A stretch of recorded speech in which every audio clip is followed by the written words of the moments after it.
Two 10-year-old boys went on a real bloodbath over a 2-year-old child. And another kid of 11 years old shot his stepmother who was 8 months pregnant. Today I will tell you the most horrifying stories about child killers. And at the end, you'll learn about the most violent teens who have gone on a mass killing spree.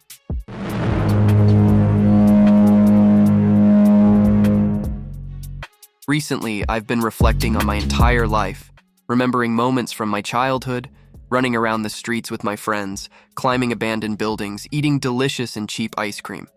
In fact, at the age of 11, I was still a mischievous boy. I was constantly scolded because my clothes quickly deteriorated. But personally, at that age, I never thought about hurting or maiming anyone. But unfortunately, not all kids are like that. Take, for example, an 11-year-old girl, Mary Bell. It was at this age that she committed 2 horrible crimes. What exactly happened? Together with her girlfriend, she killed 2 little boys. The first was a 4-year-old boy. His body was found in an abandoned house without any signs of violence. The second was an even younger boy, only 3 years old. He was found in a vacant lot, and there were quite a few cuts on his body and even strangulation marks. He also had an M carved into his chest. The police suspected Mary Bell in the first case, but were able to catch the criminal only after the second. They caught her because of her strange behavior. As a result of interviews, the girl confessed to everything. Mary was detained for an indefinite period of time because they simply did not know where to put her in prison because she was too small. And among the population, this case gained a huge resonance. As a result, the girl was released only in 1980 after 12 years of imprisonment. She was given new documents so that she could start a new, quiet, and peaceful life. No one ever heard from her again.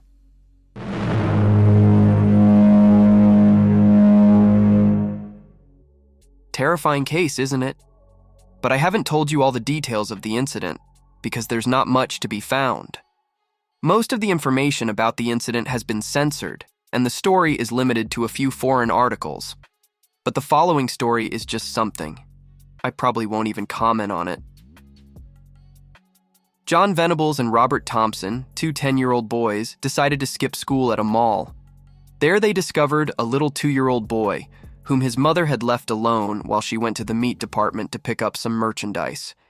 The 2 criminals, not thinking long enough, led the boy with them. On the street, they beat him as severely as possible. I'm afraid to tell you exactly what they did to him. They used a 22-pound iron stick to beat him. Bricks and stones were thrown at him. His face was covered with paint, and these 2 maniacs literally trampled him.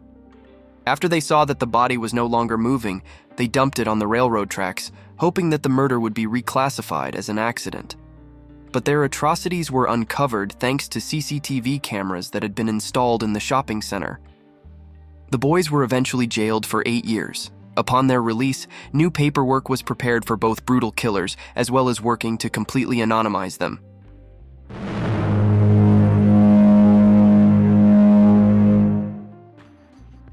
I actually had a very difficult time preparing this piece. Basically, all cases of horrific and brutal murders make the blood run cold in my veins. But these kids? Just horror. But the following case seemed to me the most strange. In general, there was an 11-year-old boy whose name was Jordan Brown. And one day, his father, who had a new bride 8 months pregnant, gave him a gun for some reason. Yes, a real firearm. Personally, I don't know what he was trying to accomplish. The kid ended up shooting his stepmother in the back of the head while she was sleeping. Then he put the gun in his room and went to school like nothing happened. Terrifying brutality, isn't it? They caught him as easily as possible. After they found the corpse, they also found the gun in the child's room, as well as traces of gunpowder on his clothes. Jordan was sentenced to a term of imprisonment of up to 21 years. However, he was released a little earlier. Thereafter, he tried to live like a regular guy and restore his name.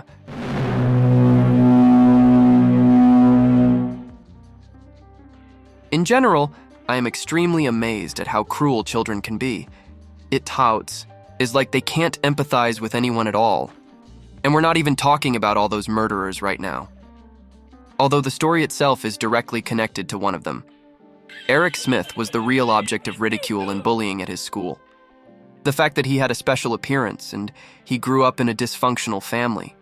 He had red hair, freckles, and he also wore glasses. And at home, he was constantly beaten by his stepfather. Anyway, in this particular case, I'm not surprised he became violent. All of this eventually led to Eric having anger control issues and behavioral disorders. One day, when he was 13 years old, he met a 4-year-old kid on the street. He was on his way to summer camp. Eric was able to lure him into a wooded area where he attacked him. He brutally beat him with rocks and then strangled him. To top it off, Eric sexually assaulted the boy's body with a stick. Brutal, isn't it? The police were able to identify the perpetrator pretty quickly. Eric Smith behaved nervously during interrogation and soon confessed to everything. He was sentenced to 9 years in prison.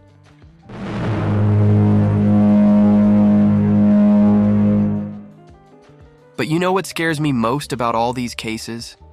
It's that the crimes that were committed on US soil were horribly violent, but the children were given some leeway.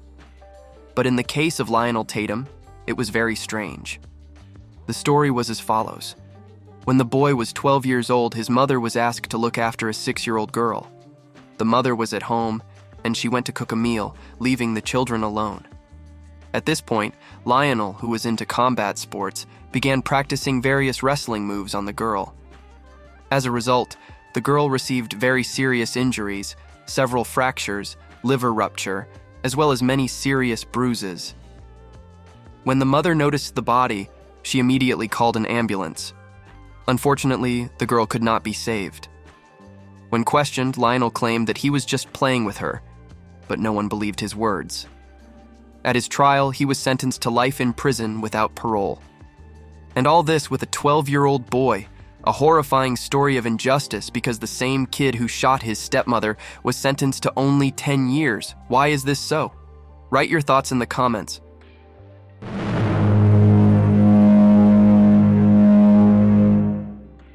The next case I'd like to tell you about turned out to be pretty brutal as well. Joshua Phillips, at the time of the crime, was only 14 years old. It was the most ordinary guy who lived in a quiet and good neighborhood, grew up in a prosperous family, went to school. In general, nothing foreshadowed trouble. However, one day he committed a terrible crime. An 8-year-old girl was playing in the street when Joshua was at home. He invited her over to his house to play. When the two of them were alone in his room, the guy hit the girl in the head with a bat and then stabbed her several times. In a panic, he hid the body under the bed where it later lay for a week. It was discovered by the teenager's mother when she smelled a strange odor in his room. The police questioned the teenager and immediately realized that he was the one who had committed the murder. He claimed that he accidentally hit the girl on the head with a bat while playing a game, and in a panic decided to finish her off with a knife. At trial, he and his defense argued the same thing. However, he was tried as an adult, even though he was only 14 years old. As a result, he was sentenced to life in prison, where he is still serving his sentence. No amount of appeals and criticism from society has done anything to help him get out. In fact, I now understand exactly why it's so easy to solve all children's crimes. Imagine how hard it is for them psychologically to bear such incidents. After all, many of them suffer from nightmares after committing them, and the real adult maniacs are not caught by the police at all. Why? First, because of their behavior. They can simply hold back all their emotions and do not give the appearance that they killed someone there. Secondly, adults always have a car on hand that they can easily flee the scene of the crime. Speaking of cars, have you been in a car accident in America and don't know what to do next? Where to turn for help? Where to find a competent lawyer? How do you get compensation if you don't have insurance? Car Accident America has helped to get $21 million in compensation for their clients. This is the place to go to find the answers to all of your questions, link in the description.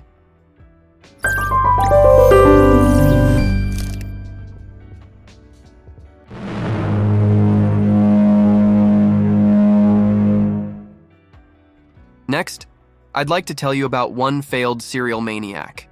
Anyway, there was a teenager named Michael Hernandez.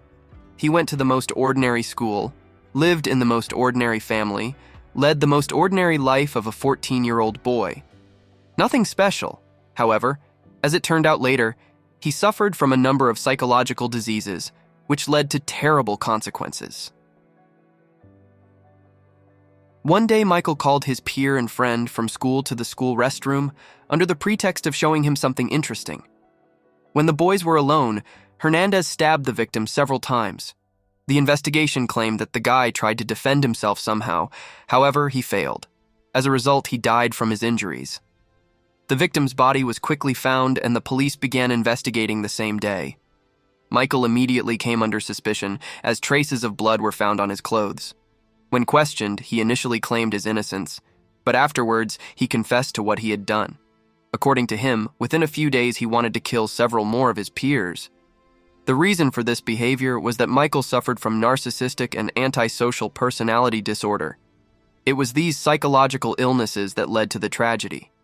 The teenager was punished as an adult criminal, so he was charged with first-degree premeditated murder and sentenced to life in prison without parole. The presence of psychological abnormalities did not mitigate his sentence in any way. And at the age of 31, Michael Hernandez died in prison. The main version, a severe medical condition. About what exactly the famous schoolboy maniac was ill, it is not said.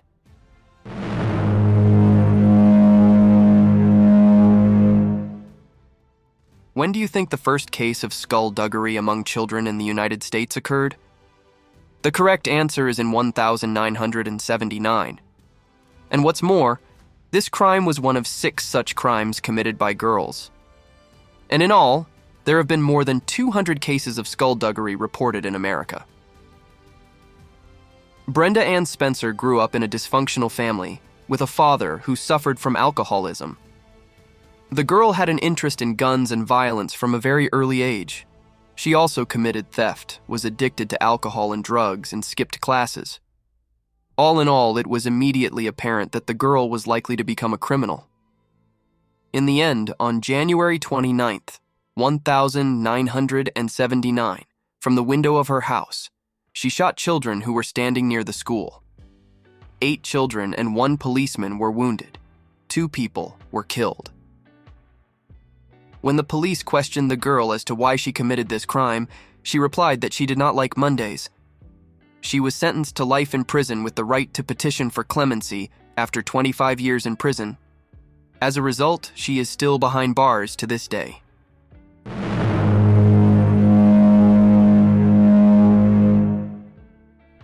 Another school shooter, whose name was Kinkle Kip, turned out to be much more violent. I'm generally amazed at what he and the previous girl did. This guy killed his parents at the age of 15, and then had a school shooting the next day. This guy brutalized the very closest people in his life. He figured it was better this way than if they were in trouble.